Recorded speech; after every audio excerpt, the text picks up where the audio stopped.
Lepo pozdravljeni in dobrodošli. Začenjamo v Tacnu, kjer spremljamo trening slovenske reprezentance, seveda tudi z Evo Terčelj in Anžetom Berčičem, ki ga vidimo tamle, ki sta na zadnji tekmi svetovnega pokala dosegla svoji prvi zmagi v tem tekmovanju, ki se po kratki prekinitvi nadaljuje v tem vodnem kanalu.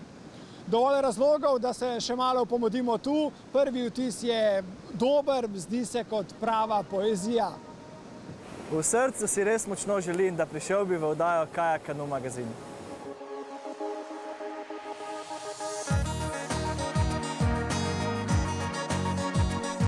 Miha Terdić se je v zgodovino slaloma na divjih vodah vpisal s srebrom na svetovnem prvenstvu leta 2002.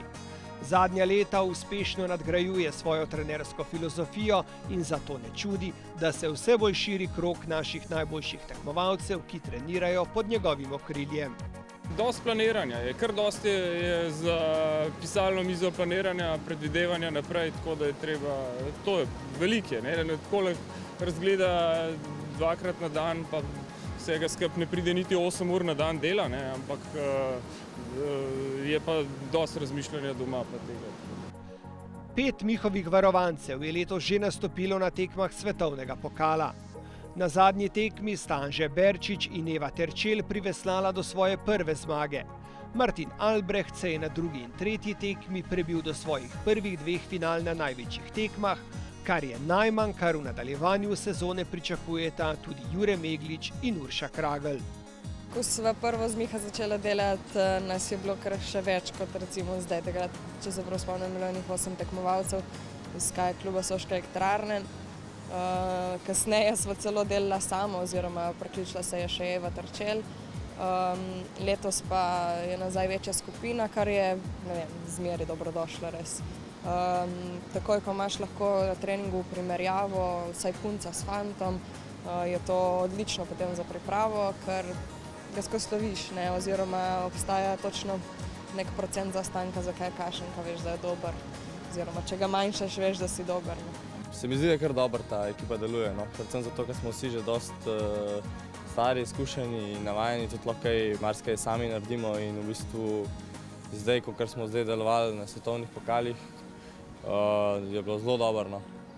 Se nekako jamemo, vsak posebej ima kdaj kakšno stvar in tako tiste stvari, ki naredimo skupaj in jaz mislim, da zelo dobro deluje, no.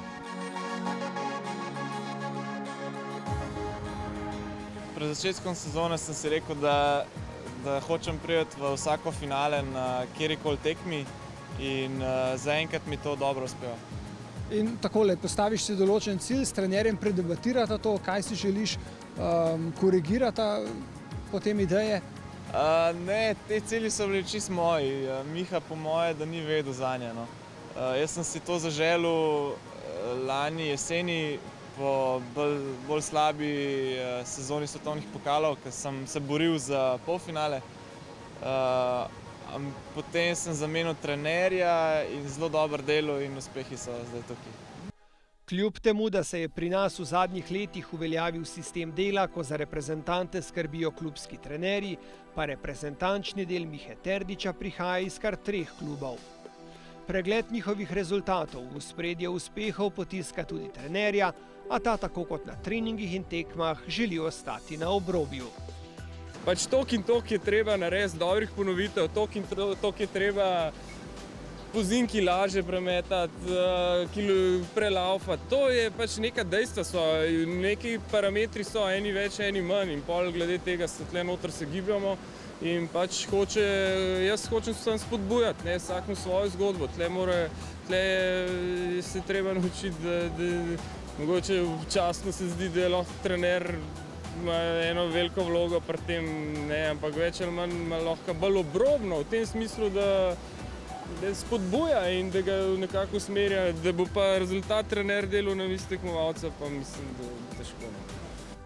Bistvo je v motivaciji, pravi, ki je njegovim varovancem in varovankam ne manjka. Vsak piše svojo zgodbo, ki jo uspešno kontrolira trener iz Pirnič v bližini Tacna in zagovarja tezo, da ni potrebe po eksplicitnem postavljanju ciljev. Včasih si jih lahko povemo tudi po ovinkih. Niti cilji niso orientirani na celo sezono, je zelo težko, tako da cilji so bolj konkretni, ne, v nekem drugem obdobju mogoče, ampak v bistvu to je korak za korakom, se proba iti naprej in pride to spotoma, mora biti, tudi če še ni tista forma, ki pravijo, ne, una točka prav kakorkoli, pa tudi to je vse dosti relativno, tako da, ampak ne, glavni cilji so sigurno največje tekme. Ena teh pa je tudi domača preizkušnja. Naslednja tekma svetovnega pokala bo prav na Brzicah Save v Tacnu, kjer je Miha leta 2002 dobil tekmo svetovnega pokala. Le kdo je tokrat na vrsti?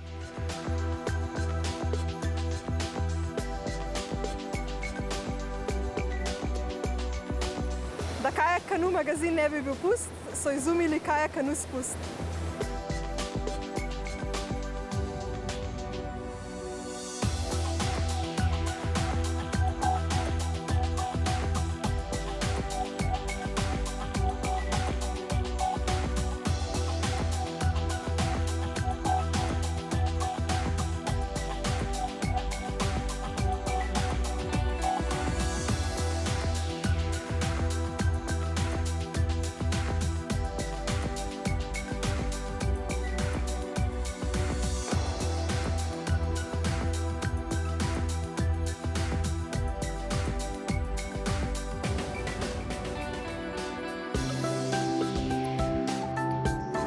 Kar tega prvega, hitro za hitre.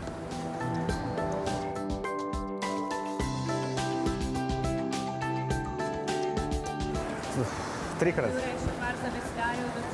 Zelo hitro odgovor. Prav.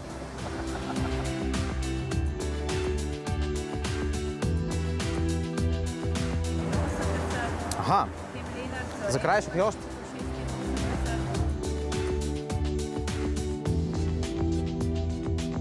Uh, 18 do 25.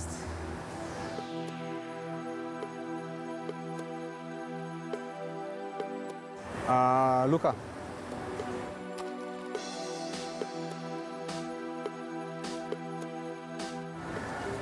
Venida.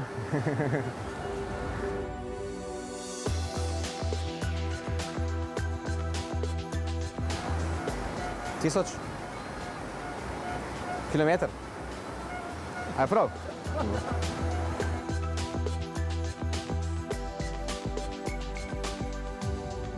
113, Ja, 28.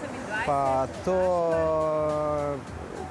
dve zaporedni, to je bil Abramič Jernej potem. 86. Aha, dobro.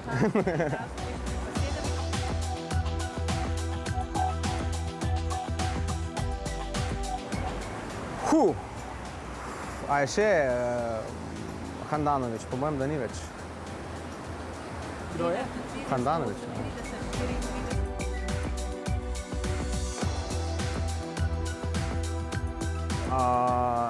Ja,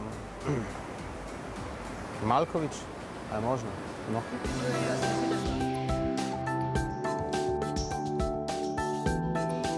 V Bohinju je še vedno fletno in luštno, kot že desetletja prepevajo Avseniki. Jezero svojo okolico pa razkriva tudi zgodbo tukajšnjega kajakaškega kluba, ki je bil bojda ideja številnih bohinjcev, a jo je uspel uresničiti samo eden. Stane Klemenc, ki je življenje zapisal alpinizmu, se je zaljubil tudi v kajak na mirnih vodah in po njegovi zaslugi bo Bohinjsko jezero poleg triatlona jeklenih že prihodnje leto gostilo tudi prvo tekmo večjega formata. Zadnjih 30 let pač živim v Bohinju in ko sem šel, že preden sem šel v pokoj, sem ugotovil, da so tle res izredni pogoji za razvoj kajaka na mirnih vodah in smo pred 7 leti ustanovili Kajak Kanu klub Bohinj in začeli resno delati na tem. Najprej z ustvarjanjem pogojev, da na jezeru zaživi nova dejavnost tako za rekreativce, kot tudi za usmeritev mladih v kajak in tekmovalni šport. Že po prvem letu sem si zadal nekakšen 10-letni plan razvoja kajaka v Bohinju in to na, moram reči, malo bolj na široko. Najprej, da si zgradimo klubsko hišo, infrastrukturo, naredimo pomol, si zagotovimo dovolj kajakov za treninge, ker otrok je bilo že drugo leto okrog čez 20 in tudi zdaj jih je 25, ki trenirajo. Članov kluba je 170 in za vso to množico, sicer ni 170 aktivnih, precej podpornih članov, ampak 60-70 nas pa vesla.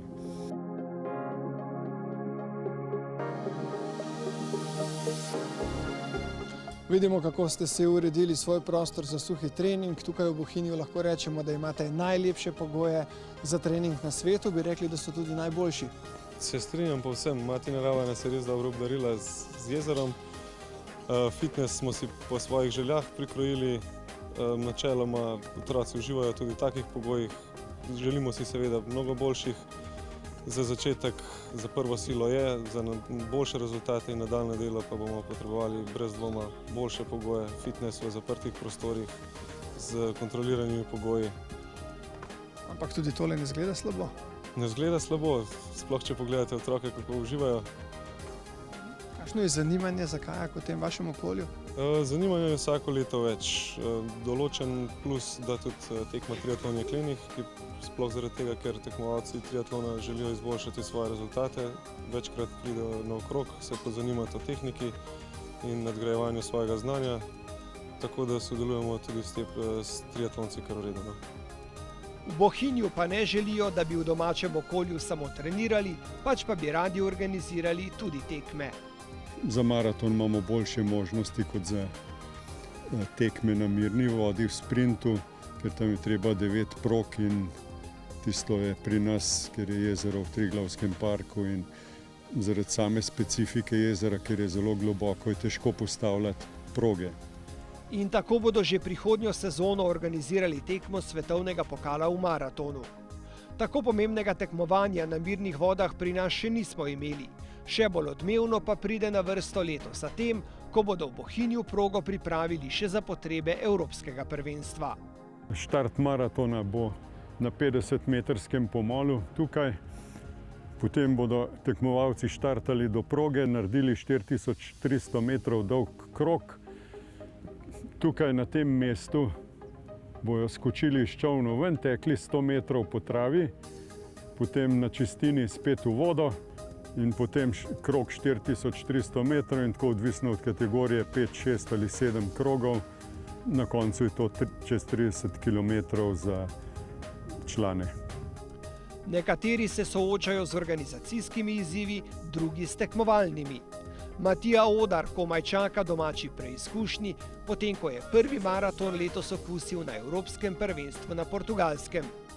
Na štartu sem malo zamudil, nato sem nadaljeval dokaj v redu, ujel skupino. Most je bil, ki je bil malo čudne oblike in smo se malo prerivali. Nekatere težave sem imel tam že, nato sem nadaljeval.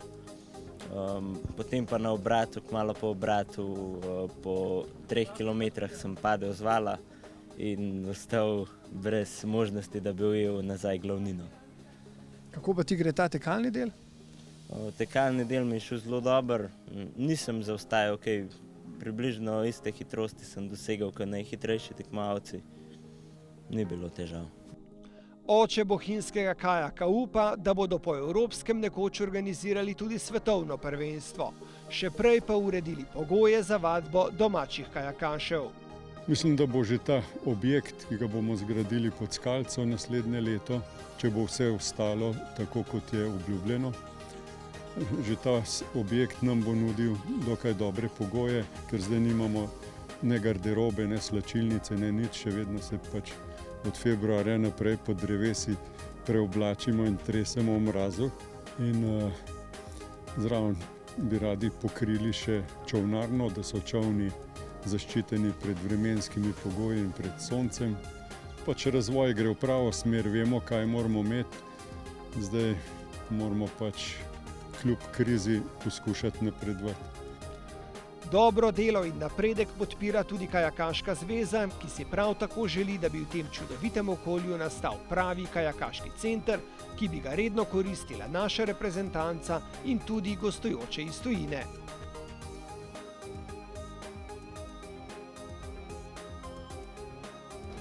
Mami, glej Kajak Kanu magazin, ker noter nastopa tvoj sin.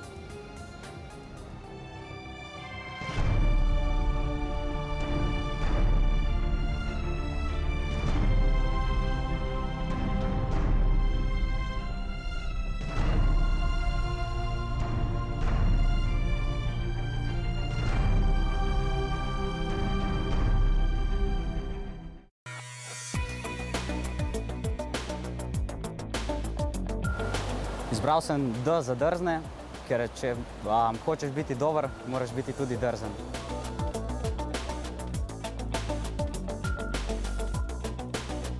Moški. Peter Kauser.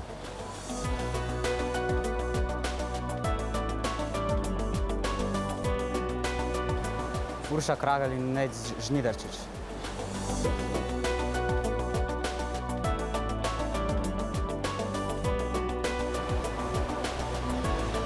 Rok Kuk, lebanje od spredi.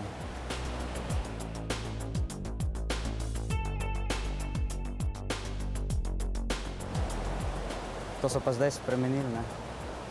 6 je minimalno, pa do 7 je bilo včasih, zdaj 6 do 8 bom rekel. 6 do 8 je zdaj.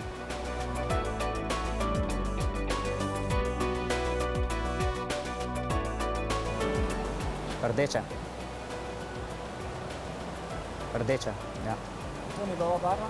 Ja, zadnji odgovor.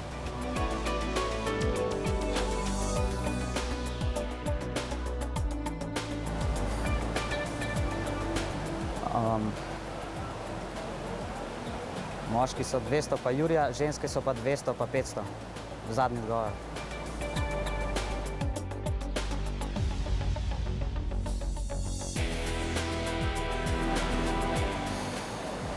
Kateri kanuisti, kajakaši so bili športnik leta, je bil Srečko Masle, v Jugoslaviji, bil Andraž Vehovar, Peter Kauser.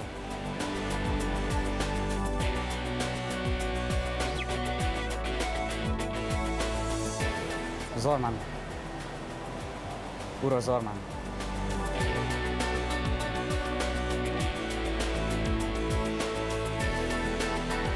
Je pa Tastar Kopitar, Matjaž Kopitar.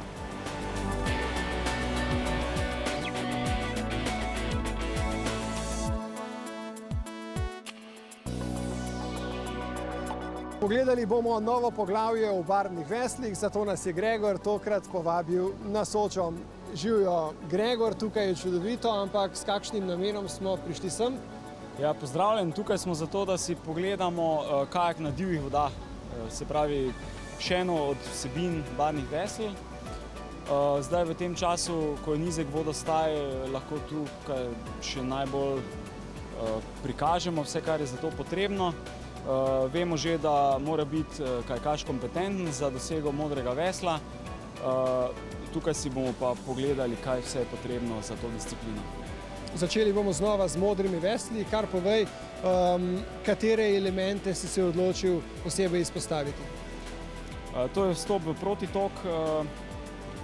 Pri tem moramo biti pozorni na 3 dejavnike, in sicer primerne zaveslaje, primerno hitrost in pa kot čolna. V nasprotnem primeru lahko protitok zamudimo. Če pa vse ustreza danim pogojem, se lahko pravzaprav za vsakim kamnom, za vsako skalo varno ustavimo in počakamo skupino ali pa izkoristimo za vajo. Seveda moramo iz protitoka tudi nazaj v tok, smo že takoj pri naslednji vaji, ki se imenuje vstop v tok. Stvari so tukaj enake, spet prilagajamo kot čolna glede na hitrost toka, lastno hitrost in pa uporabljamo pravilne zaveslaje. Prečkanje toka, pri tem gre za to, da gremo iz enega brega reke na drugega in to tako, da nas voda ne odnaša, ne izgubljamo višine oziroma je dopusten odmik nekje do dolžine enega čolna. Val. Valove uporabljamo med drugim tudi zato, da prečkamo s surfanjem oziroma z jezdenjem valov. Pri tem mora biti kajakaš dovolj dober, da kot prvo prepozna vodno tvorbo, se pravi val opazi in se potem pravilno vključi vanj, presurfa po dolini vala in na drugi strani tudi izstopi iz vala. Zelo pomembne so tudi prvine reševanja, vedno bolj pravzaprav, se pravi eskimski obrat mora kandidat že obvladati, k temu se doda še reševanje z reševalno vrvjo in pa defenzivno in ofenzivno plavanje na divji vodi. Ogromno znanja je potrebno za modro veslo. Gregor, kaj potem sploh še ostane za rdeče in pa črno? Ja, divja voda je dovolj dinamična, da ostane nekaj tudi za napredne stopnje. Pri rdečem veslu gre za to, da veslamo eno stopnjo više, se pravi tretjo stopnjo divje vode. Vključijo se vsebine, kot so reševanje v skupini, branje karte, komunikacija med kajakaši, potem pa na nivoju črnega vesla, se pravi 5. stopnje, spet reševanje v teh pogojih, premagovanje ovir, komunikacija med kajakaši in pa prva pomoč specifična za divjo vodo, se pravi s poškodbami povezanimi z vodo. Sliši se zanimivo, zato spremljajte še naprej barvna vesla v Kajak Kanu magazinu.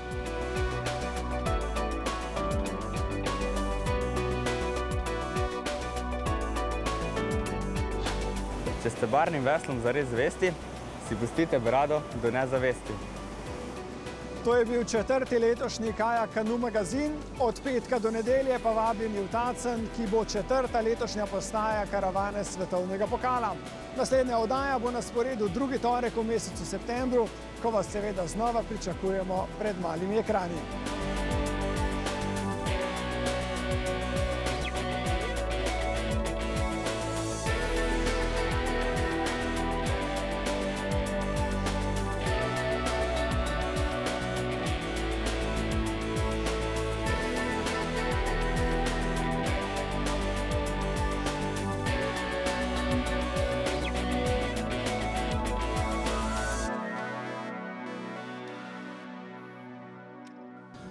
Sedaj pa brž domov hitim, da Kajak Kanu magazina ne zamudim.